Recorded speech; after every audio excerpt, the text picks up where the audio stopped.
Welcome to another episode of Twisted Dice-Slingers with your host, the old Dice-Slinger.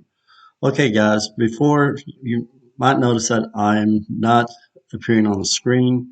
That's because my wife got tired of me showing her kitchen cabinets on YouTube and video. So until I get my studio set up, you'll probably just not see me. Well, I know it's probably not a big thing to a lot of people, but just want to know. Also, before we get into today's episode, please like and subscribe. I could use the subscribers. Um, well, let's get into it. Okay, all right. As many of you know, I'm a big fan of the OSR or Old School Renaissance, Old School Rules, however you want to think of it. And of course, on the screen, that's not all the OSR games out there. It's just a few of them. My favorite is Castles and Crusades.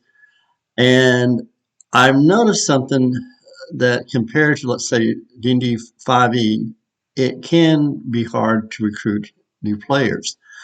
Uh, there Now, there are several reasons why this occurs, and I'm going to go over a few of them.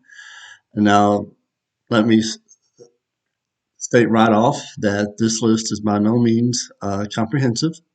It's just a few that I've noticed, and I want to go over with you. All right. First, of course, one is not one reason is not bigger than the other. Let me also put that out there. All right. Okay. Let's go over some common roadblocks to recruiting for your OSR. All right. The first one is change. Okay. Players like what's familiar. Okay. And some people can be averse to change. They don't want to. They like what's familiar. They like to play. Let's say they like to play 5e. All right. You know, they know the rules. Uh, you know, things like that. They're comfortable with it. All right. People don't like to go out of their comfort zone very often. All right. So that's one thing.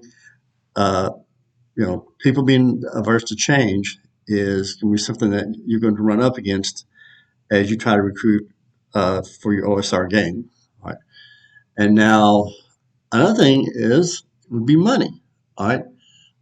Money is an issue for most of us. All right.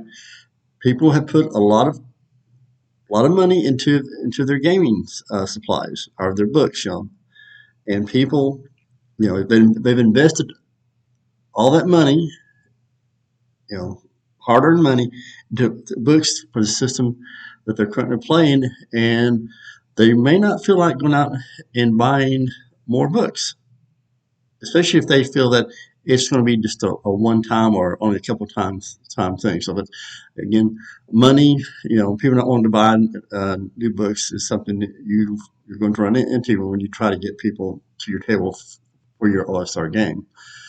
Now, the next thing is, all right, the social aspect of it. All right, they like being with their friends, and their friends play D&D 5e. They want to be where their friends are at. So trying to get, that's something, they like the social aspect of their groups. They enjoy that. So that's something, that again, this is something you're going to have to consider. All right. I guess it goes without saying. And another thing that, well, is the learning curve. All right. D&D 5e is a very simple game in my opinion. That's part of its appeal is it's easy to pick up. Now, especially just if you're playing just out of the player's handbook. Now, it has gotten a little bit more crunchy as time has gone by, but I think that's the fate of all role playing games. But compared to D&D 5e, uh, some OSR systems can be kind of hard to learn. I mean, they can be really crunchy, and that can be a big turnoff for people. So need to take, again, that's something that you have to take. This is something you have to take into effect when you're trying to get people to your table. All right. And now, The final thing I'm going to throw out is the Big Bad Dragon, or Dungeon Dragons 5e versus the Coast, right? Even with all their missteps, especially with the what about I can't even think right now. Especially when they tried to take basically make all role playing IPs their own. Uh, the OGL, trying to cheat with the OGL.